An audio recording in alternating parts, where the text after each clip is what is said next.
কপাট ভাঙতে যাব, ভাঙবো তালা প্রয়োজনে জীবন দেব। আমি স্বপ্ন দেখি বাঁচব না হয় শহীদ হব, আমি স্বপ্ন দেখি বাঁচব না হয় শহীদ হব।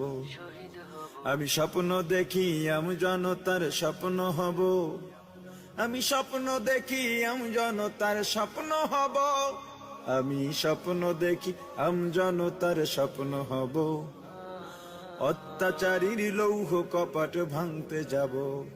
আমি চিন্তা হব কাসেম নানত বীর, দীক্ষা নেব স্বাধীনতার ব্রিটিশ খেদাও আন্দোলনে ছিলেন যিনি মহাবীর। আমি শাইখুল হিন্দের মতো যোদ্ধা হব, রক্ত নদী পাড়ি দিয়ে সব জালিমের মোকাবেলায় স্বাধীন পতাকা উড়াবো। আমি